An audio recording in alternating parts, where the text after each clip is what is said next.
Mirëmëngjes të nderuar shikues, është momenti që të ndajmë një intervistë shumë të këndshme së bashku, të flasësh për sportin, është gjithmonë kënaqësi, sepse sporti tashmë nuk është vetëm një disiplinë e cila ndiqet vetëm nga sportistët, por tashmë në vendin tonë sporti është kthyer në një kulturë. Disa e bëjnë për të mbajtur trupin në formë, disa për të çliruar stresin, disa për të patur një shëndet më të mirë të përgjithshëm. Sot do të flasim për një sport siç është gjimnastika, me një emër shumë të njohur gjimnastikës në Shqipëri, Xheni Kozi. Përshëndetje dhe shumë faleminderit për ftesën. Si gjithmonë është kënaqësi të jem afër teje. Kënaqësi edhe për ne, kemi tashmë një mikesh të emisionit Vila 24, një vajzë shumë e re, por e cila mban mbi supe një karrierë, mund të themi, të gjatë në sportin e gjimnastikës. Rritur në një familje ku sporti është kryefjala, e shoqëruar gjithmonë nga mamaja e saj, gjithashtu një sportiste dhe një trajnere. Më thuaj, si është jeta e Xhenit, si nis dita, si mbyllet dhe si ka qenë ky rrugtim për ty në sport dhe në gjimnastik? Para se ta nis, jam shumë e lumtur sepse mbaj mend në intervistat e mia të para ti ke qenë prezent. Dhe tani sa më shumë rritemi profesionalisht je akoma aty dhe të falenderoj për këtë. Dita ime, unë punoj dhe si pedagoge, jap lëndën e gjimnastikës në Universitetin e Sporteve dhe gjithmonë nis shumë herët. Më pas unë stërvitem dhe vetë, më pas kemi klasat e gjimnastikës që i kemi pas dite në 3 lokacionet tona, tashmë është hapur dhe lokacioni i ri që jemi në Astir, dhe gjatë gjithë kohës, domethënë nisim ditën në 8 dhe mbyllim në 8. Një ditë me shumë angazhime. Shumë angazhime, Dua shumë të dinamike. qëndroj pak te pedagogjia, se gjimnastika është një sport tradicional në vendin tonë dhe ka qenë aty gjithmonë. Si e sheh sot interesin e të rinjve për gjimnastikën, krahasuar që kanë dalë edhe të sportet dhe disiplinat e tjera që quhen trendi, siç janë pilates, yoga, fitnessi, crossfiti, a e ndjen gjimnastika konkurrencën, si e sheh ti? Diku është më e bukur sepse të gjitha këto kanë marrë nga gjimnastika. Gjimnastika është ndër sportet e para. Gjimnastika dhe atletika janë sportet elitare dhe janë baza e çdo lloji sporti. Pilates, yoga, një pjesë e disiplinës së crossfitit janë marrë nga gjimnastika. Që kështu tregon se sa sport i rëndësishëm është dhe sa shumë persona që duhet merren me gjimnastikën. Gjimnastika në Shqipëri dhe në klasat tona nis që në moshën 2 vjeçare, është një sport që nis që në moshë të vogël dhe është piknisja çdo lloji sporti. Gjimnastika dhe atletika. Prurjet e të rinjve, për sa i përket gjimnastikës, cilët janë ata që kanë më shumë interes? Vajzat, djemt, dhe interesi shkon deri te mbajtja një trupi apo angazhimi i fëmijëve me sport, apo ka dhe nga ata cilët synojnë që të bëhen profesionistë dhe sportistë në gjimnastik? Kryesisht janë vajza, më shumë kemi vajza në studion ton, por që mund të ketë edhe fëmijë që kanë shumë interes për të zhvilluar sportin e gjimnastikës, po kjo varet nga cilësitë fizike, sepse në gjimnastik duhet ketë cilësi fizike në momentin që ne do të avancojmë më shumë për ta bërë sport kompetitiv. Nga në 90% ne kemi që vinë më shumë për të angazhuar fëmijët për të bërë sport, ndërsa një 10% ne kemi ato talentet që bëjnë sport kompetitiv që na përfaqësojnë ne brenda dhe jashtë vendit. A e dallon menjëherë një fëmijë në pamje të parë kur të vjen që po. ka karakteristika për të bërë sportiv? Po sa herë që më vjen fëmijë të ri, gjithmonë i pikas ato fëmijët, por gjëja e parë që bëj është të flas me prindrit, sepse vajzat që unë stërviten 4 orë në ditë, stërviten në orën 4 deri në orën 8 të darkës. Dhe unë i pyes prindin nëse kanë mundësi që ato të vinë çdo ditë dhe stërviten 4 orë në ditë. Nëse prindët nuk e ndjek dot, atëherë stepem, sepse është një punë kolosale që ne bëjmë me fëmijët dhe nuk dua që as nga ana ime dhe as nga ana prindërve kjo punë të shkojë dëm. Cili është ai tipar dallues për një fëmijë kur futet në gjimnastikë dhe e dallon dhe menjëherë ti e kupton që... Në përgjithësi, shumica e fëmijëve sot janë të shkathët, po ajo që unë dalloj është më shumë pjesa e fleksibilitetit, forcës dhe qëndrueshmërisë. Domethënë, në momentin që ato vinë në palestrën tonë, ne bëjmë disa teste të qëndrueshmërisë, fleksibilitetit dhe forcës, dhe aty dallon që ose një person ose një fëmijë ka premisa për të vazhduar sportin e gjimnastikës kompetitive. Dhe këto janë besoj tipare dhe karakteristika të lindura. Po, të lindura, po në gjimnastikë gjimnastikën artistike kur ne jemi është më shumë forca se sa fleksibiliteti. Ndoshta thonë u gjimnaste bën urën, sporkat, por ne thjesht duhet që t'i bëjnë urën dhe sporkatën, nuk është se ne na duhet bëjmë një fleksibilitet shumë të madh. Gjimnastika ritmike ndahet sepse gjimnastika ritmike do një fleksibilitet shumë të madh, ndërsa gjimnastika artistike është më shumë forcë. Ka dhe gjimnastika degët e saj. Po, ka 7. Që kanë shumë. Janë shumë. Gjimnastika dhe aty kemi Po përfshirë baza e gjitha. gjimnastikës është gjimnastika artistike. Si ka nisur për ty ky rrugtim në gjimnastik? Si e kujton atë momentin e parë? Unë kam qenë gjithmonë një fëmijë shumë i lëvizshëm. Mbaj mend që trajnerët më përpara shkonin nëpër shkolla dhe jepnin një lajmërim që janë kurset e gjimnastikës, edhe kërkonin talente. Familja ime thjesht më futi në një sport që unë të merresha me diçka. Aty nuk e dija që do shkruhesha e gjithë ardhmja ime. Në momentin që unë u futa në këtë sport, mbaj mend trajnerin tim, duke më parë cilësitë fizike, më tha më mbaj mend se ti do bësh një gjimnaste shumë e madhe. Isha thjesht një fëmijë dhe thoja po. Por ja që ndodhi. Si kanë qenë këto vite për ty? Cila ka qenë ndoshta sfida për te gjithë asaj që duket, ndriçimit, shkëlqimit, që ti pasqyron absolutisht, cila ka qenë ajo sfida që e ke patur me veten dhe vështirësia më e madhe në këtë rrugtim? Në sport që është e vërteta, në momentin që unë kam qenë fëmijë kam pas shumë vështirësi. Nuk mbaj mend ndonjëherë që unë të kem mbaruar mësimin dhe të kem shkuar në shtëpi si gjithë fëmijët e tjerë, jo, gjatë gjithë kohës kemi mbaruar mësimin, kemi shkuar në stërvitje. Unë shtëpinë e kam pasur dhe shumë larg, që është e vërteta. Doja 1 orë e gjysmë që të shkoja, domethënë 3 orë më shkonte vetëm rruga. Nuk e di nëse është vështirë për ta thënë, por ndonjëherë janë disa gjëra që kur i mendon thoya me të vërtetë unë i kam bërë gjithë to, domethënë shkoja në shtëpi në orën 10 të darkës dhe thoya me vete çaja nga inati sepse as nuk haja dot, as nuk mësoja dot. Gjatë gjithë kohës jam munduar që t'i bëj forca se doja dalim. Po sfida më e vështirë ishte kur unë lash sportin. U përballa me një smundje që e kam bërë dhe publike, kjo më bëri që unë të tërhiqesha si sportiste dhe të vazhdoja rrugtimin tim si trajnere. Smundja është kronike? Është kronike dhe është aktive dhe unë çdo ditë luftoj. E ke ndarë me shikuesit llojin e smundjes apo është hera parë që po e thua? Po, e kam ndarë me shikuesit, e kam bërë dhe publik në rrjetet sociale. Domethënë në rrjetet sociale çdo njeri do shikojë anën pozitive, por absolutisht. Jam munduar dhe unë t'i tregoj dhe t'i jap disa motivim dhe njerëzve që kam pas nevojë, sepse po thuj se çdo natë isha në spital dhe çdo ditë isha ajo femra që thoja forca se do ja dalim, do punojmë. Domethënë ajo smundje është aktive dhe unë vazhdoj akoma që ta kem. Prandaj edhe unë kam ngula për të dhënë mesazhe sepse janë të shumë njerëzit të cilët kanë sfida me veten e tyre, siç është edhe një smundje e caktuar, edhe vazhdojnë pusqeshin dhe ecin përpara dhe ndjekin ëndrat e tyre. Kjo të ka prekur, të ka bërë më të ndjeshme, largimi nga garat në gjimnastik?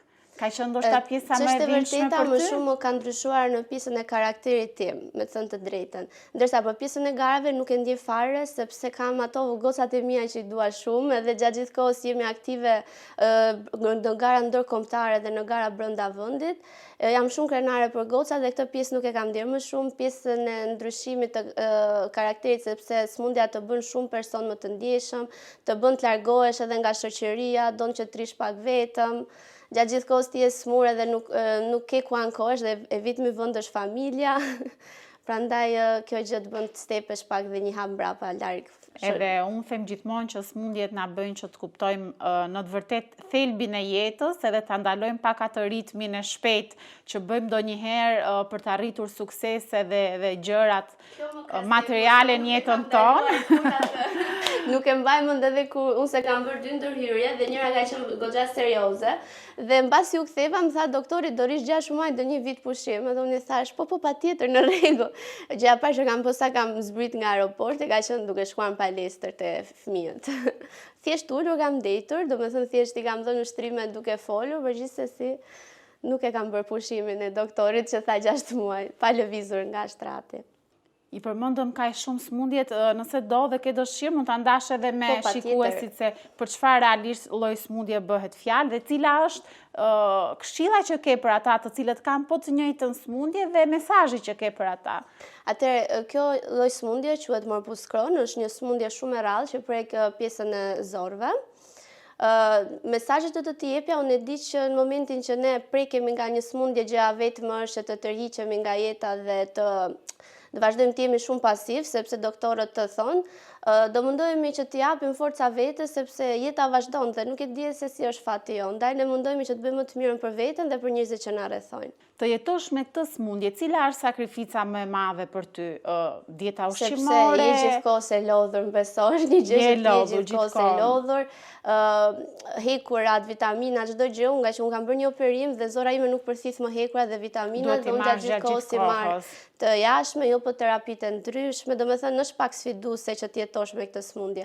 Po normalisht dieta ushqimore është baza. Po. Shumë e rëndësishme, absolutisht, dhe më vjen mirë që e thua me kaq ftohtësi dhe duket se e ke pranuar dhe e ke poshtur dhe me kaq vetbesim që e ke totalisht në kontroll. Mundohemi, sepse her pas here na del jashtë kontrollit, përfundojmë në spital, por nuk ka problem. Ditën tjetër vazhdojmë prapë punën. Them nga ana emocionale dhe shpirtërore për cjell një mesazh shumë të rëndësishëm. Çështja është se unë jam mësuar gjithmonë që të bëj stërvitje shumë dhe kur kam qenë sportiste bëja 4 orë, 6 orë në ditë dhe kurash në këtë pasivitet e ndjeva pak si fillim, por që jam mësuar, e kam pranuar dhe kam vazhduar jetën dhe gjëja më e mirë është që ta pranosh atë që Zoti të ka dhënë. Ndoshta është një sprovë dhe Zoti po shikon deri ku do arri. Por që normalisht kontributi për sportin mund të jepet në forma të ndryshme, nëse nuk garon vetë, mund të japësh me të rinjt, edhe të krijosh një... Është më emocion kur ketë sportistët në gara dhe të rinë si trajneri shikon dhe i suporton, është emocion shumë i veçantë. Në gjithë këto vite, në jetesë me gjimnastikën, cili është ai moment që ka qenë më emocionuesi për ty edhe është memorizuar në kujtimet e tua dhe kujton me emocion dhe nostalgji? Në momentin kam qenë sportiste, mu ka ndodhur një incident në gjithë kohës me këto i tromba shikuesit, po bëra një ushtrim rash nga paralelja dhe thyva hundën. Po mbas një muaj gjys, 2 muaj, unë kisha gara, mirë po gjithë e dim që rikuperimi hundës minimumi do 6 deri në 1 vit. Unë kam shkuar në stërvitje me Alçi në hundë dhe i thoja mamit mirë unë, po ti si më ke çuar në stërvitje me Alçi.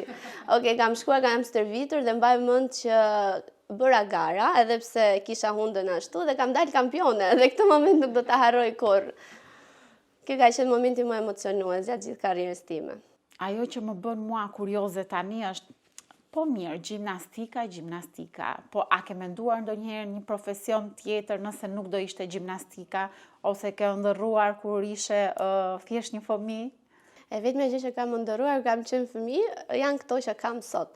Domethënë, gjitha këto që unë kam sot i kam ndëruar që kam qenë fëmijë. Shikoja profesorët e mi dhe thoja po, edhe unë do jap mësim në shkollë dhe ja që u bëra pedagoge. Thoja, unë do hap ekipin tim dhe do jemi vetmja që do hap shumë pika në gjithë Tiranën dhe shqyr Zotit po ja arrim që t'i hapim ato pikat në gjithë Tiranën. Nëse nuk do kisha gjimnastikën, as nuk e kam menduar që të bëj një profesion tjetër, po do shta veterinere, se i pëlqej shumë kafshët. Shumë i bukur dhe ai një profesion shumë human gjithashtu. Ke kafshë në shtëpi? Po, kam 2 mace. 2 mace.